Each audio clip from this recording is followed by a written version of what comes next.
We have talked at length about the neighborhood assembly. What we will talk about now is how we are going to transit from the horizontal system to the neighborhood assembly, and again how we are going to transit from the horizontal system of schooling to our vertical system of schooling. Uh, Establishment of the neighborhood assemblies should be a fairly simple thing. As we said, it has so many benefits.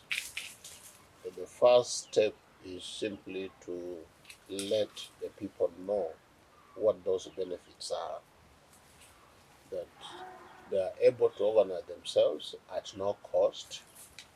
And once they organize themselves in groups of 2,000 or less, minimum 50, then that's set to go. Now, the next thing is to tell them how to organize themselves, how to govern themselves at that level. Now, we have already seen that at that level, everyone is self-governing. People assemble in a neighborhood assembly in order to share, in order to make decisions and come up with the projects they want to undertake for their own benefit. And we have already seen that there will be a convener and there will be a secretary. Their roles are completely limited in the sense that the convener's role is simply to convene a meeting, and let the people come up with their own agenda, and the meeting will be automatic. It will be periodic, say every fortnight. They meet, and since the venue is already known, if they want to change, they can say now the next meeting will be at that venue, but the venue otherwise is already known.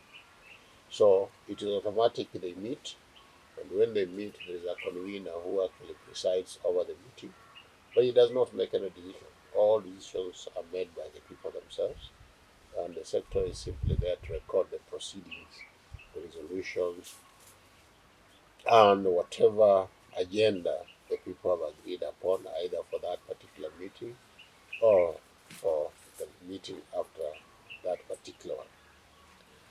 Now, so there may be some resistance, particularly with from the authorities in the horizontal system. It is possible there will be some resistance. There will be an attempt to suppress, to ensure that people don't organize themselves. But we are saying they're organizing at no cost. We are saying they're organizing without movement. They don't need to move from point A to point B initially.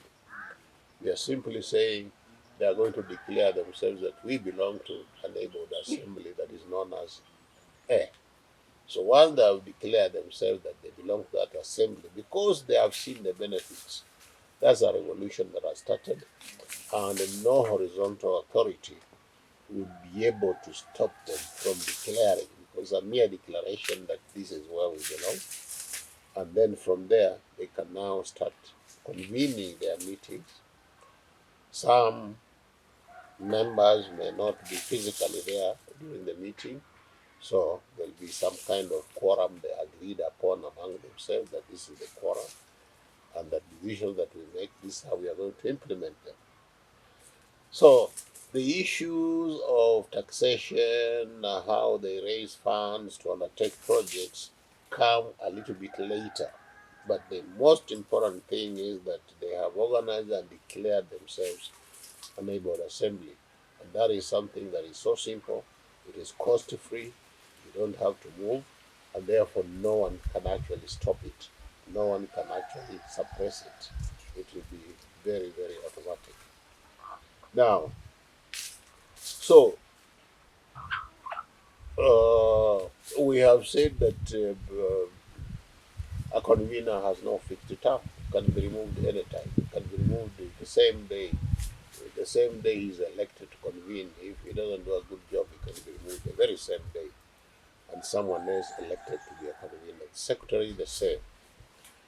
And we have said that even the convener and the secretary cannot fail in their duties because the venue is known and the date of the next meeting is known, and the people who meet there, if they find there's an agreed time to meet there, and if they find the convener and the secretary are not there, they are free to appoint one of themselves to be the convener and another one to be the secretary.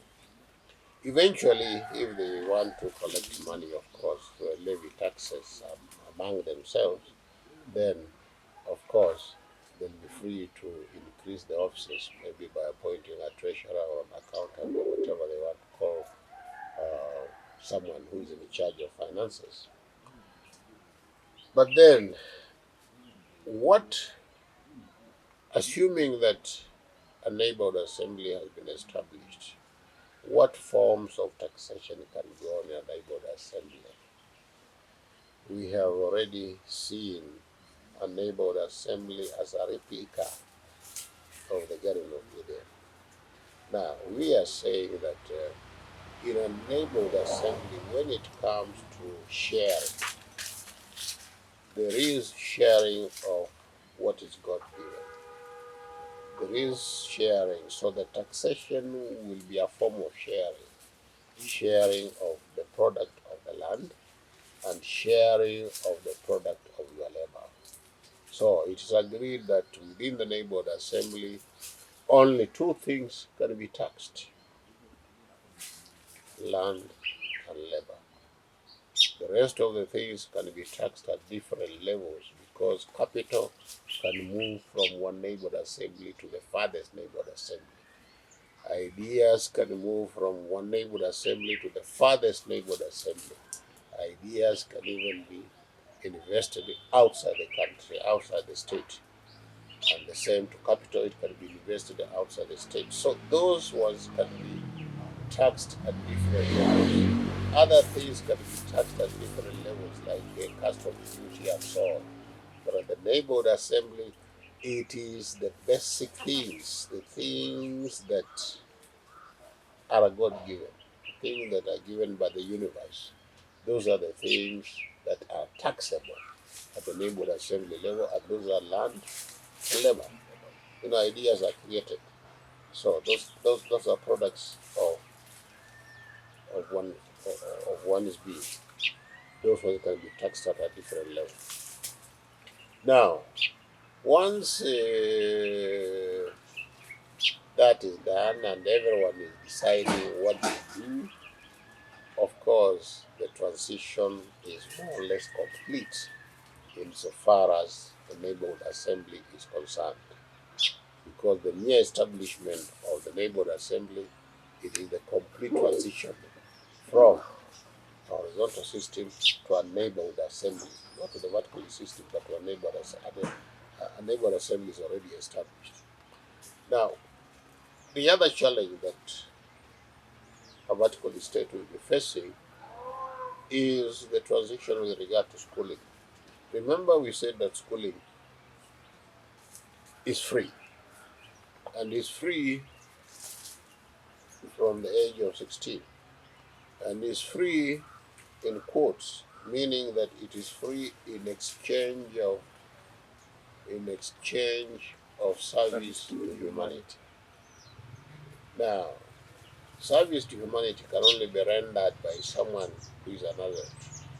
And in the vertical system, adulthood starts at age 16, not at age 18 or 21, like in our horizontal system, at age 16. Because even biologically, at age 16, there is physical maturity of the being. At age 16, people can form families. And therefore, schooling starts at that age. But there is an even more important reason why it starts at that stage, and we have already covered that. We said that schooling starts at that stage because it is necessary for one to have access to education it is necessary for one to accumulate sufficient education that will enable one to choose a labor of love, that will enable one to choose what they love doing. And at age 16, it is presumed that one is able to choose what they love doing. And once you have chosen what you love doing, then it makes sense to go to school to acquire skills to do that which you have chosen. Otherwise, it doesn't make sense when you go to school at age 6. What are you going to learn? You don't know what you want to do. You don't know what you want to become. You don't know whether you want to be a pilot, a doctor, a policeman, or whatever. But at age 16, you have sat at the neighborhood assembly, you have seen everybody. Everybody is there. A professor is there, a mason is there, a plumber is there, a photographer is there, a teacher is there, a lawyer is there. Everybody is in the neighborhood assembly.